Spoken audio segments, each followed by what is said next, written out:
Hey, everybody, welcome back to the I Play 2 podcast. I'm your host, Rob Adler. This week, Georgetown baseball player Jaden Sheffield joins the show. Jaden was a multi-sport athlete in high school, where he also started off the field winning the Scholarly Athlete Award in the state of Florida. Last season, Jaden hit his first collegiate home run versus Albany. And this season, he has set a career high for batting average and RBI in a season. His father, Gary Sheffield, is a 9-time MLB All-Star who was a member of the 1997 World Series champions with the Florida Marlins. And his great-uncle, Dwight Gooden, won the 1985 National League Cy Young as a member of the New York Mets and also won 2 World Series rings. Jaden, welcome to the show. Thanks for having me. Thanks for being here. Are you all done with finals and stuff? Wrapped up with finals last week, so we're kind of in our last stretch with baseball, and we're just finishing out the season. So that's where we're at right now. Are you happy that you don't have to study and do any papers anymore? Absolutely. I've probably written about 50 pages in the last 2 weeks. When it comes to the academic side, is there a subject or a class you enjoyed taking?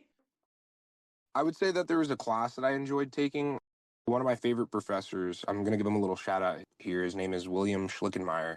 I've had him, I want to say 3 times in my time at Georgetown.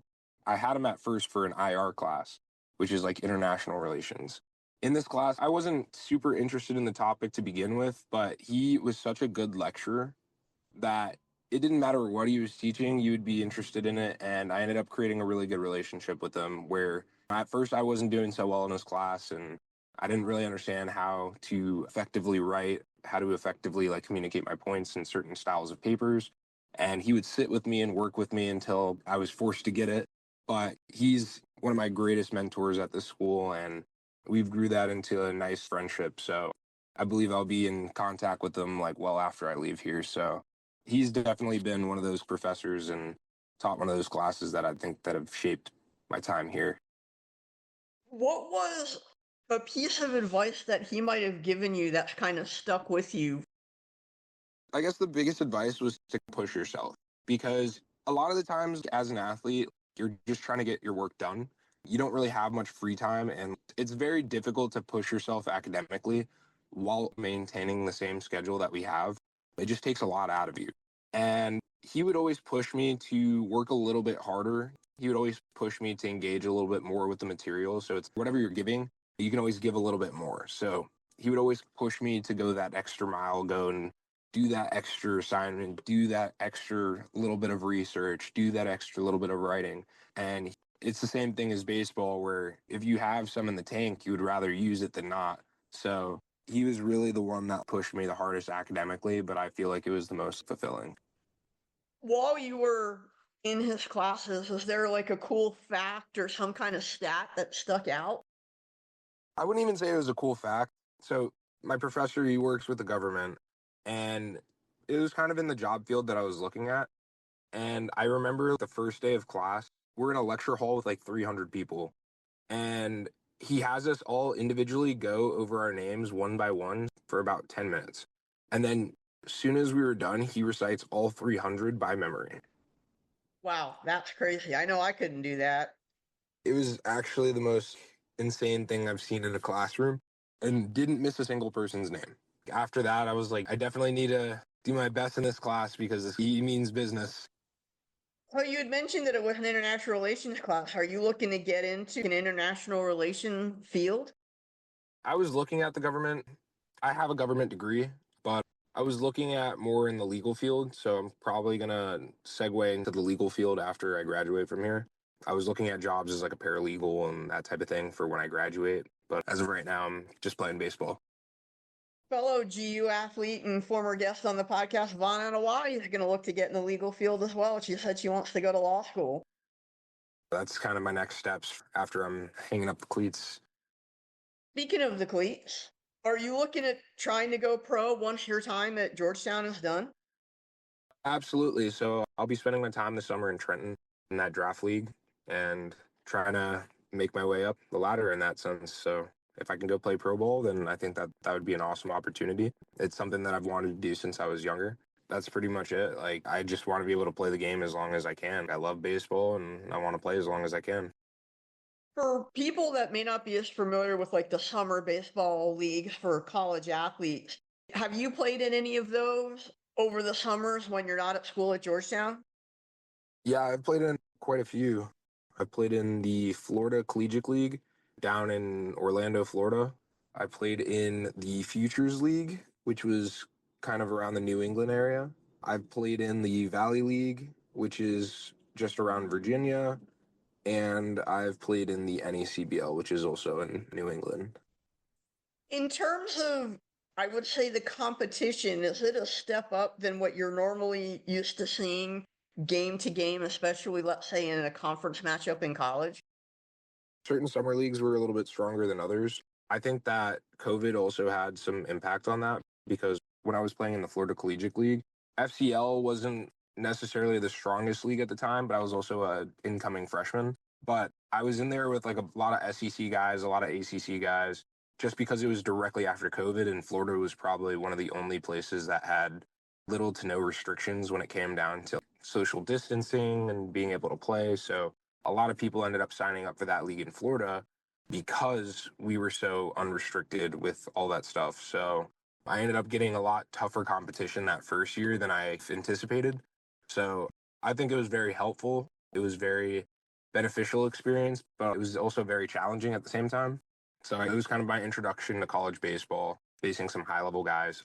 I think Brockton was great for being a rising sophomore. It introduced me into playing in front of bigger crowds, playing your regular college arms. I would consider those guys more like midweek guys or guys that are not necessarily the top of their colleges at our level, but guys that you would regularly see throughout the season. When I got up to Valley League, I believe that those guys were pretty even to what I would see in my conference. I actually played a lot of guys and played with a lot of guys in my conference. So that was kind of my gauge. I was facing a lot of conference arms. And then NECBL, I believe, was some of the toughest competitions that I've seen. Like half of that league got drafted. So I think it was definitely like right there or step up from what we've seen, just depending on how we schedule. Like I know that we faced FSU this year. So those were some of the top arms we saw all year. You just mentioned FSU and your brother Noah plays for FSU. What was it like to actually be able to share the field with him? That'll definitely be my top moment in college baseball. I feel like there's very little opportunities like that happen at the collegiate level, especially with our two schools. Georgetown had never played FSU up until that point. So for us to be able to have that game happen and for my brother to be on the other team was something that is, I believe, to be like one in a million. And I had my entire family there.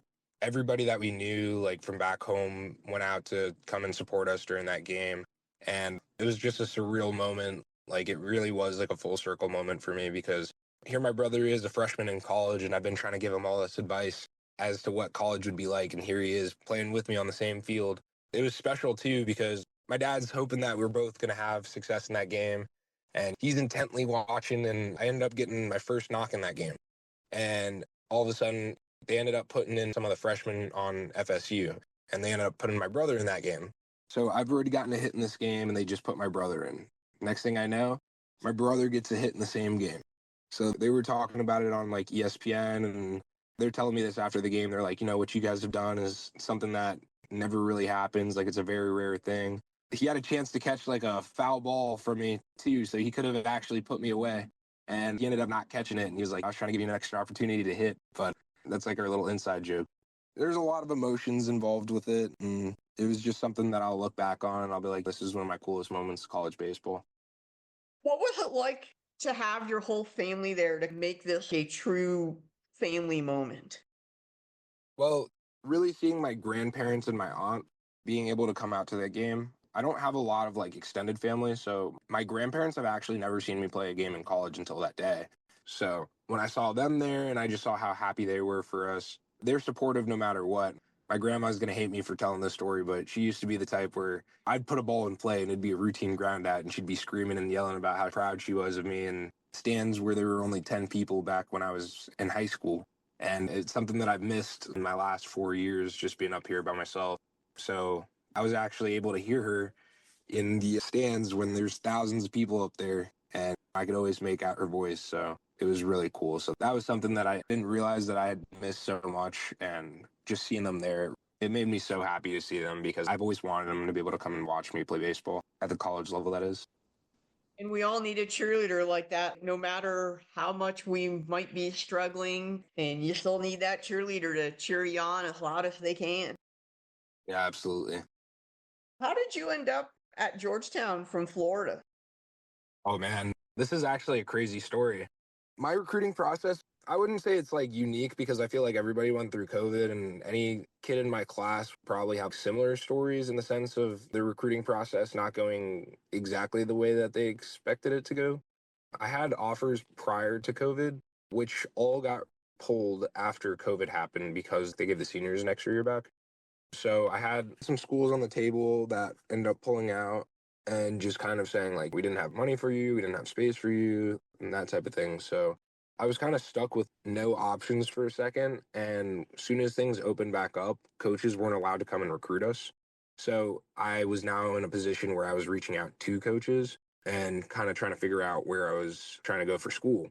And I want to say this is like at the beginning of my senior year. So this is a little bit late in the process. Like most of my friends had already been committed. Most of my friends had already known where they were going and they were kind of set to go wherever they were going. Here I was with no options. There really wasn't any options that I was looking at competitively because I was also trying to go somewhere that had good academics. And I remember my dad saying that he was at a golf tournament and one of his buddies had asked him if they had seen that Edwin Thompson, which is my head coach here at Georgetown, had decommitted the entire class at Georgetown that he was recruiting. He was a new head coach at Georgetown, and he had essentially cleared house. So everybody that was previously recruited by Pete Wilkin, who he's gone up to be with the Lord, and my coach had basically been like broadcasting on Twitter that he was looking for players and for players to essentially send film, to send stats, like everything that you would need to essentially recruit somebody without actually seeing them. And I remember DMing him on Twitter and asking him about the roster for the upcoming season. And so we ended up scheduling a meeting and we ended up talking because up until this point, I had a lot of schools reaching out to me, which was also a unique process because a lot of schools were just looking to like pick me up for a last name. And that was some of the first things I would start our recruiting meetings with was if you're recruiting me because you want my last name or you just want to market it, I don't want to go here. I want to go where I believe I can play. And so I told my coach, I just want to let you know, like, if you think I can play here, I would love to come here. But if you don't think I can actually play here and I'm just going to be here collecting a jersey, then I would look somewhere else. And he told me, he was like, I'm going to challenge you. Like, if you make our team, like, you'll make our team. And I expect you to play. But if you're not what we expect you to be, just know we're not going to keep you around just because we want to keep you around. And I told him, I was like, I don't mind a challenge. And I would be looking to compete for that position and to be playing. And he's challenged me over these last 3 years, going on 4. And I got exactly what I bargained for. So we quickly progressed. Like, I needed to get certain scores on the SAT. After talking with him, my coach is just such an awesome person. He had me sold to go to Georgetown pretty quickly. So that was kind of what it was. He gave me the best feeling from all the schools that I talked to after I was reaching out to coaches. You mentioned something I want to follow up on here, and that is your dad obviously is a very well known baseball player. And with the last name, I'm sure that probably raised a few eyebrows going, oh, we could get a Sheffield. So, my question to you is how hard is it for you to have created your own identity? That's like a double-edged question, to be fair, just because I'm obviously my own unique person, and anybody that's met me will tell you, like, that's Jaden Sheffield, not Gary Sheffield. I like to consider myself a strong personality. I definitely carry myself that way, especially in the baseball world. Like, I chose to do the exact same thing that my dad did, play the exact same position. So naturally, I feel like anytime that I've been put in spotlight situation, it's always been a comparison between me and him. I'm not my dad. That's really what it boils down to. And anybody that's talked to me can tell you, like, he's definitely different. It's good at times because it gets your foot in the door. So when I was looking for schools, the name attracts attention. You get looks, you get some attention from it. I always am running into, especially at the college level, a lot of the coaches are ex-affiliated players and they have either played against my dad, played with my dad. I know that my pitching coordinator, Mo Bankston, he's got stories about pitching when he was playing my dad's team or something like that. So they've crossed paths before I was even born. And I just think that those are such awesome stories to hear about. It's crazy because like you realize like how big and like far stretching the baseball network is. So I don't think there's ever a time where I've stepped on a baseball field where I didn't have some type of tie-in to somebody on that field. I think that it's super cool, and kids will recognize the name, whether it be their dad sending them up there with some information or them recognizing themselves. Anybody saying that they don't enjoy that, they'd be lying to you. There's a lot of positives that come with it, and I think that those are some of the highest ones. But at the same time, like people also expect you to be the second version of my dad. So they expect me to swing like him. So like I have the same bat waggle as him, which also doesn't help my case. There's just a lot of things that they look to compare, and they expect me to like put up the same numbers. They expect me to basically look, do, and act and pretty much do everything the same as my dad. So some of the positive sides of that is you get people that want to look at you in that light where they expect the best from you. The downside of that is people that didn't like my dad, they'll use that against me as well. So they'll try to crank it up to a different level, get in his head or whatever. So I've had players that have chirped me in the past. I've had coaches too that have chirped me in the past, umpires as well. So I've gotten it from all different sides. That's kind of been my experience with having a last name with baseball. Hang on a second. You've had umpires chirp you about that? I didn't think they were allowed to do that. You'd be surprised on what some of those guys say. And I went viral in a video this last summer. I had a little spiff with an umpire, and not a lot of people really understand what went down before that. But that was kind of my intro to college baseball, because I wouldn't say it happened as much in high school, but in college for sure. I've definitely had some umpires that have kind of jawed me a little bit. Speaking of last year going viral, what was kind of the pushback on that for you about it? Honestly, you gotta understand, like my dad was also like a very bold personality, so this wasn't anything new that our family had to deal with. I got really good support from back home. My dad honestly thought it was really funny because he's like, that's how like media perception has been of me. They automatically assume because my dad was a certain way that I'm gonna be that same exact way. So they kind of treat and address me that way before even having a conversation with me. But they see a perception of my dad on the media and they looked at him kind of as a black sheep of baseball. They kind of treat me the same way. At the college level too, like there's professional ways to talk to umpires and there's professional responses, and you can kind of tell like when a guy's having a good day or a bad day. But I'll use that moment for example. If I take a pitch I didn't really think was a strike, I'll look back and I'll be like, hey, where'd you have that? I ended up asking this guy, I was like, hey, like I didn't really think that was there. Like I was a little off. And he shot back at me and he was like, I don't give an F who your dad is. Like, that's a strike all day. And I was like, okay, that's odd. So, like, I just get back in the box. And after an umpire says that to you, kind of rattles you a little bit. So, first pitch was far out. Then the next one was like way in. And I told him, I was like, hey, like, took two from me there. And he was like, okay. And I was like, that's bad. And he was like, you're going to keep going? And I was like, yeah, like, that's bad. And so he ended up tossing me after that. That's really all I said to him to begin with. And then after he tossed me out, this is like the end of our season. Our league had like a 2-day suspension if you got tossed out by an umpire. So this guy had essentially just ended my season for questioning it. And so at that point, I just kind of snapped a little bit. That was a super quick trigger in the moment where it's like he kind of came off as standoffish. And that was pretty much it for me. Like that rope wasn't the same for any of my teammates. I know it's not a pleasant memory, but is there anything that you learned from that that you were able to take into this season? There was some learning I needed to do in the game as well, because knowing my situation, I needed to communicate that with my managers. They obviously are going to be there to support you, and it's a manager's job to get in between that. I'm a kid that's not too far removed from high school where you feel like the moments feel a little bit bigger than they actually are, but there's certain gamesmanship that you need to learn in the game. So this season specifically, I sat down with my coach. Like he obviously had saw the video, and he was also a great support for me in that sense where he's like, I know the type of kid you are. I know the type of player you are. So he's always been such a good resource for me in that sense, and he's backed me up. His whole thing was, hey, let me do the talking. You don't need to do any talking. Like, I'll do the talking for you. If I look at him and I'm like, something was said or something happened, like, he'll be the first person to go and call a timeout, talk to me and be like, hey, what's going on? He'll kind of take the reins in that sense. So it's kind of removed me from the situation, which is what I needed to have done. It might be frustrating in the moment, but being able to take a step back and really just let them do their job. It's nice you took what could have been something really negative and have made it into a positive. I think when the video came out, I talked to my coach about it. I talked to our media team about it. Our media guy, John, texted me like immediately when it got posted out. Have you seen this? And I was like, what are you talking about? And he was like, oh, you're going to find out. And I was like, what do you mean? I think it's funny because it was like a little blooper, honestly. I don't think I ever really took it too seriously. And that's probably the right way to look at it. You look at it as a moment in time rather than something that defines you. Yeah. Plus, my outlook in baseball is, I think, a lot different than a lot of people. I want to play as long as I can, but my dad has also done everything there is to do in baseball. So the way that I look at baseball is like, I don't need to make it professionally. I don't need to be an MLB player.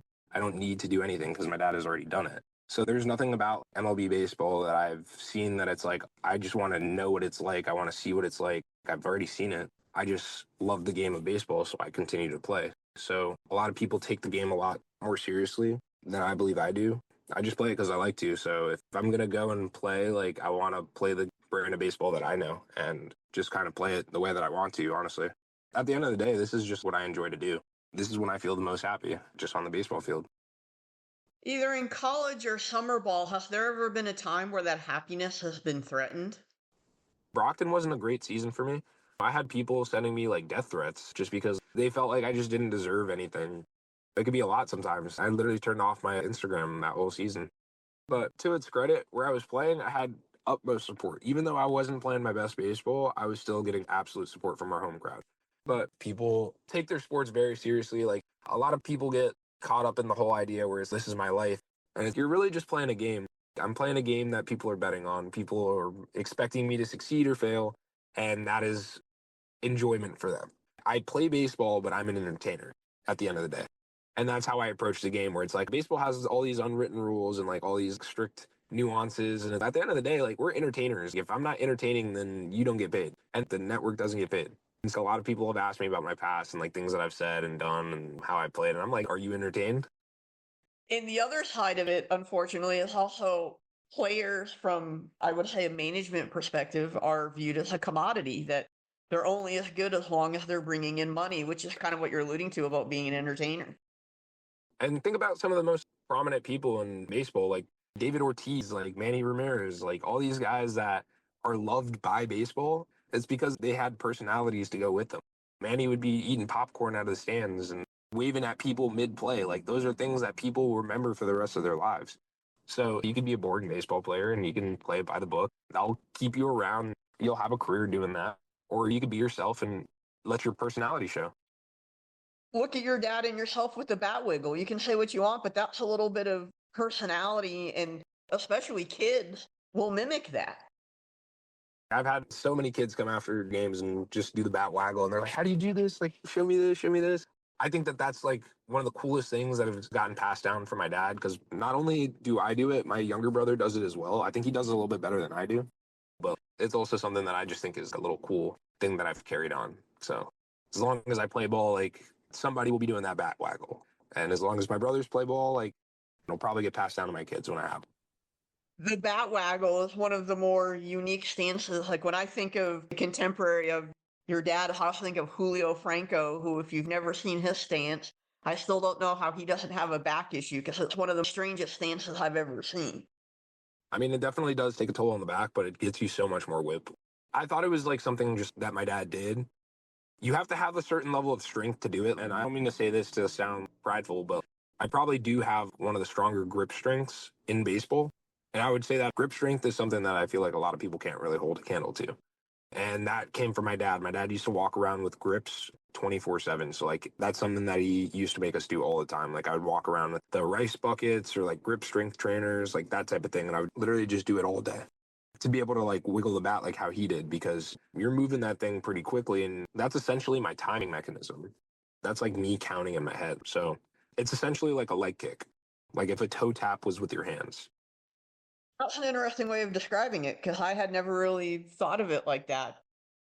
It also makes you early on everything. I rarely get jammed because in order for you to feel comfortable doing it, you have to start your swing so early to the point where it's like nothing else feels comfortable except for starting it up early. If you don't, then you don't even feel like you have a shot on the ball. So It helps a lot with like contact, and it helps a lot with just making sure that you're consistently on time. Because you have to start the swing so early, does it cause a problem when you face a pitcher who's what I would call as a junk baller? So I've had issues with junk ballers in the past, and like this season has kind of been unique for me because in my previous years, like I hadn't really played with a scouting report, and so now guys have a scouting report on me. So early towards the season, I was getting a lot of fastballs, and I was raking off the fastball. Then later in the season, guys started really pounding sliders, pounding curveballs, pounding changeups, and I struggled for a bit, but it's really just more of a lower half thing than an upper half thing. Like, I realized that even though I was starting super early with my upper half, as long as I held ground with my lower half, then I could actually adjust to those breaking balls pretty well, and I could adjust to those changeups pretty well. So it really is just like a focus thing at that point. Like, if I just focus in and really try to see a ball deep, I can reach the fastball and I can also reach the breaking ball as well. So being focused and recognizing the pitch at that point. Nothing really with the swing. Do you prepare the same way every time, regardless of whether a pitcher is a junk baller or a fastball pitcher? I would say that there's like slight differences in what I would look at. If a guy's like a known flamethrower and this guy's like really just in love with his fastball, we have percentages for all that stuff. So like just as much as they know what my tendencies are, we know exactly what the other team's tendencies are as well. If a guy's thrown 75% fastballs his entire career, I'm probably going to get a fastball. But if it's kind of a split where it's kind of a coin flip, he's throwing maybe a lot of fastballs, but he's also throwing a lot of breaking balls. I also know what my own scouting report is, so I know I'm probably going to get more sliders than not. And that will determine whether or not I'm sitting for something soft or sitting for something hard. For the most part, I try to sit for fastball unless I know that I'm getting off speed. It's not even a question. It's just a matter of are you going to hit it or not? Like there will be times where they'll just challenge you with off speed. But for the most part, I try to stay on the fastball and then I work off of that. It's almost just like playing a game of like eliminating pitches because you know what action that they're most likely going to do. How much does analytics play into your game? Because analytics is something that's really taken over baseball in a lot of ways. I don't think it's changed much of what I would have done because you can look at launch angle, like you could look at a whole bunch of like niche details and like a whole bunch of stats and stuff. But for the most part, you'll know a guy is like an off speed guy. You'll know a guy is a fastball guy and you'll know what you're struggling with or what you're not struggling with. And they have that on paper anyway. So even before it was an exact statistic, they used to be like, guys chase on this guy's slider. So that's his best pitch.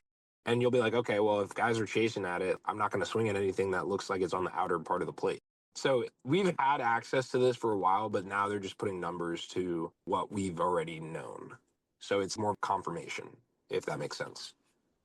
Because you're getting all these numbers, is there any what I would call paralysis by analysis? Yeah, definitely. We like to call it getting lost in the sauce. So we have every single number, every single stat, every single statistic you could possibly want. I have every single count, percentages, everything. If you pay attention to all of it, you're probably not going to understand any of it.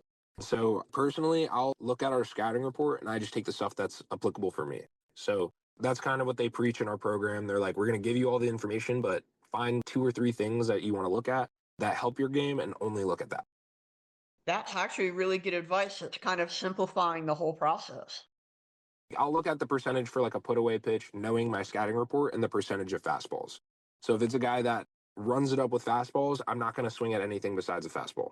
It's way harder than people assume to spot three breaking balls because even though I'm looking for fastball, I'm obviously going to swing at breaking balls at times if it's right there. But it's really difficult to execute three perfect breaking balls. And if somebody does it, then you just tip your cap. Growing up, your dad aside and your great uncle aside, who are some of the guys that you really enjoyed watching play baseball? Manny Machado, Josh Donaldson, Jose Bautista. Those are the first three names that come to head. Now, obviously, guys like Jazz Chisholm and Luis Reyes and a handful of guys around the league. Those are guys that I'm kind of looking to now. Have you had a chance to meet and chat with any of those guys in person? I'm actually pretty good family friends with Jazz Chisholm. Josh Donaldson, he was represented, I believe, by my dad like a few years ago. And so I remember Josh sending us cleats and like batting gloves and that type of thing. I actually wore his batting gloves the other day. So I've gotten to meet all those guys that I've listed out. From the guys that you've had a brush with fame, who have been the ones that have left the biggest impact on you in terms of what they've told you? I would say definitely Jazz Chisholm. I was having some trouble kind of fitting in my sophomore year of college. And I remember sitting down at a dinner with my dad and Jazz, and Jazz was explaining that he was going through like similar struggles in that sense. And Jazz has his like double earrings, super big chain, like super flashy guy, like has his own thing going on. And I'm a kid from Tampa, Florida. So, like, those are things that we do. Like, we like the multicolored stuff. We have those bolder personalities. So, that's kind of how I carry myself. And it was tough moving up Northeast where guys operate a lot differently up here. It's not necessarily a bad thing, but it was just a difficult adjustment for me. And I was talking to him. I was like, hey, like, I'm struggling kind of like fitting in where I'm at right now. And he was like, I was feeling the same way with the Marlins. And he was like, at the end of the day, like, I'm going to just do me. Like, I've always done what I've known best. I've always carried myself how I know to carry myself. Like, I'm not going to change for anybody else. So for him to know that he wasn't fitting in the situation that he was and to be able to carry himself with the confidence and the swagger that he does, I think that that was like one of the most memorable moments and the most memorable things that somebody's actually said to me player wise, because it re-sparked the confidence for me because like I just kind of felt like the odd man out. My confidence was at an all-time high leaving high school. And then it was like, boom, get plopped into a situation where you're not fitting in. So from that moment, I was like, I'm going to always carry myself the way that I want to carry myself. So if I fit in, I fit in. If I don't, I don't. But at the end of the day, I'm going to stay true to myself. So that was my reignition spark. So he will always be one of those guys that I'll look back on and I'll be like, you gave me my second spark in baseball. Speaking of spark in baseball, how did your interest really grow? Obviously, your dad, but how did your interest really start to flourish in the game of baseball? I would say that it started with a challenge. I'm a very stubborn person by trade, and so is my dad. So my dad would always challenge me in everything that I did. So I played baseball, football, basketball, and in order for my dad to like be supportive of it, he was like, "I'm not going to waste my time if you're not going to take it serious." He didn't push me to play baseball. He actually didn't care if I played or not. He didn't care if I played any sports, and he supported me in whatever I did. But whatever I did, I would have to take it serious. And that was like our agreement. He was like, if I'm going to be out here on a Saturday afternoon watching you play, like, I don't want you to just to be joking around and pretending like it doesn't matter because you're wasting like your time and my time. That's how he had actually put it. So I was decent at pretty much all three sports. I was good at football, baseball, basketball. And then I quickly realized that basketball wasn't for me when everybody that was playing grew to 6'5" and I was still at like 6 foot and couldn't shoot. I ended up letting go of basketball pretty early on. It was something that I enjoyed to do, but it wasn't something that I was serious about. So as I got into high school, I was playing football and baseball. I honestly loved football a little bit more than I did baseball at the time. But my dad would always talk about like the injury risk that came with football. And I knew I wasn't growing much more because I was about the same height as my dad. And they keep trying to move my position in football. I'm good at it, but eventually I'm going to get put into like a high contact position. I'm going to get put in a situation where this is going to be like more detrimental than it's going to be beneficial for me. And I think that I have a better resource with baseball. Then my freshman year of high school, I probably had one of the worst seasons that I could have dreamt up. I was not playing well. Like I was really struggling with the game. And that was honestly the first time I had ever really struggled with baseball. And there's really no promise of a future for me in football long term because they kept on trying to move my position to like running back or linebacker in these high contact positions that were just getting me beat up. So I told my dad, I was like, look, I love football, but I really want to play sports as long as I can. I know that I love baseball, I love football, but I feel like I could play baseball a lot longer than I could play football. And so I told my dad, I was like, hey, we just got to buckle down and I'm going to take this as serious as I can. I'm fully committed. So I ended up giving up football and just playing baseball full time. That was kind of my spark because I had probably 6 instances in which people told me to quit baseball. And then I ended up making it to a higher level. I got rejected from our varsity team. My freshman year, I got put on JV, only to come back and be on varsity the next year. Then I ended up getting rejected on that varsity team, even though they had jumped the step where I could have played JV for another year, but they pulled me up to varsity just to not play me. I ended up transferring high schools and playing my junior year only for COVID to hit. So it was another rejection because I wasn't able to play. And then my senior year, I was able to put up a decent year and play well over the summer. But in all these stages, like I had people that were telling me like baseball might not work out for you. You probably won't play. You probably won't do well. And every single one of those moments, I would go and have a moment where I would show that I belong here. I deserve this. Criticism is often a great motivator. That, for me, it was proving people wrong, like one step at a time. It's funny now, like all the people that told me that I wouldn't be able to make it to this level and I wouldn't be able to do anything, they're kind of watching it now. And like they're the first people to text me and be like, wow, I saw you on TV the other day, or I saw you playing FSU. Like when the FSU game happened, that was a full circle moment too, where I had a whole lot of people that really did give me a lot of criticisms texting me back saying, wow, it's amazing what you've accomplished. Even though you may not want to admit it, was there a sense of satisfaction getting those texts from people who had once came out to criticize you? I thought there would be. And I had initially been sparked by them putting their doubts on me. And then when it happened, I was just like, oh, it was people that I hadn't talked to in years. And their opinions mattered so much more to me like 4 years ago than they did now. And it was cool to see that they gave me flowers. And it was cool for them to do that. But at the same time, like they weren't at the center point of my focus anymore. It didn't process the way that I thought it would, and I thought it was going to be a more satisfying moment, but it just wasn't. Which goes to tell you, like, it's funny how life goes in that sense, but I did appreciate it. When it comes to your dad and your brothers, and I know you have a couple of sisters as well, who is the most competitive Sheffield in the family? I would have to say that it's probably between myself and my brother at FSU. I would say that my brother at FSU would probably be, I don't know if I want to give it to him. I think that he's just more stubborn than I am because he's the type where we'll be arguing about like a game on TV or like a video game or something like that. He'll drown you out until he basically proves his point. He's the biggest smack talker in the family. He's got one of those confidences that you can't teach. He's always been one of those kids where he's just had confidence through the moon.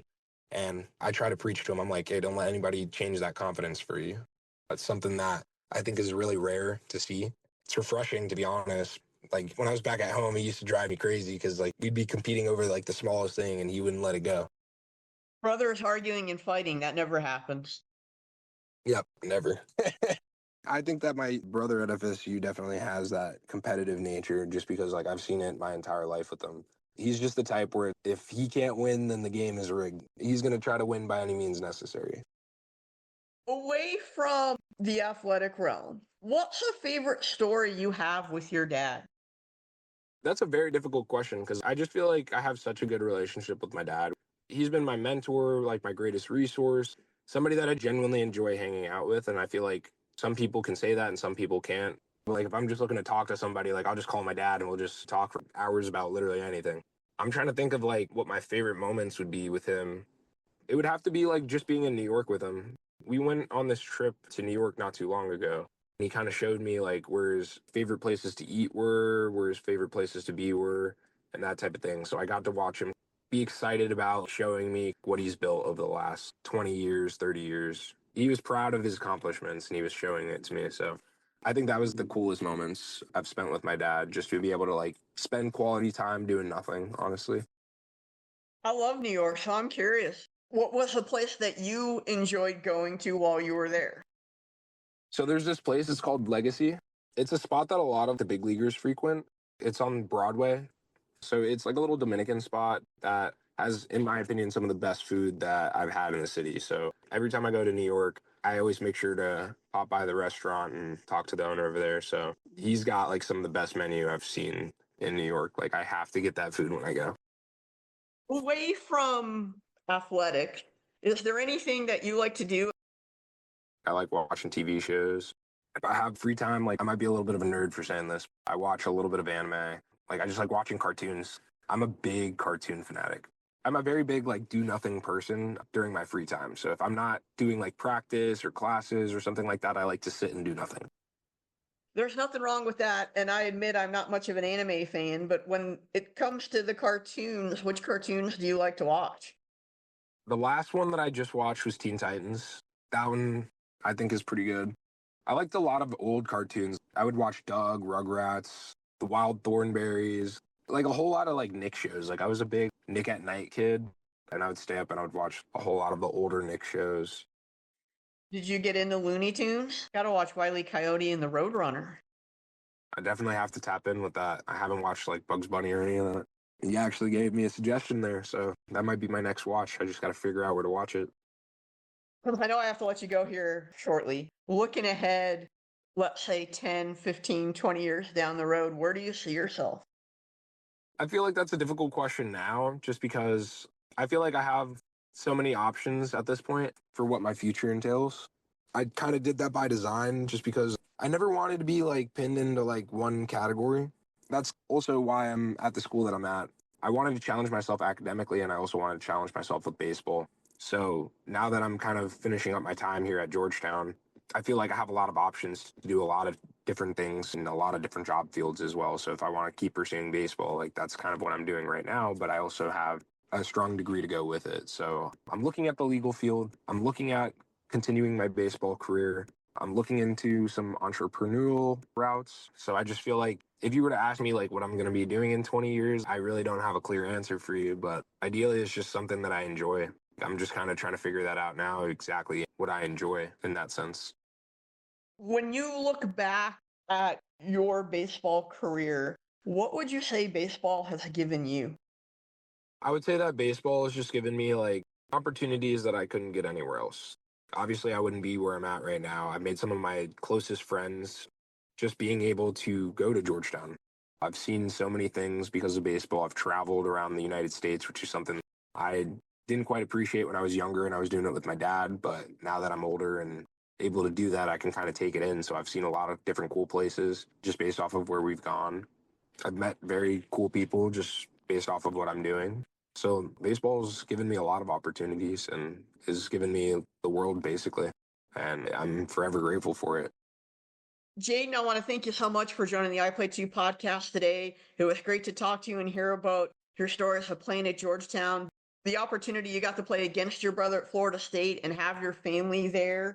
And I wish you continued success in both baseball and wherever your career off the field takes you. Take care, man. Thank you again. Thanks for having me.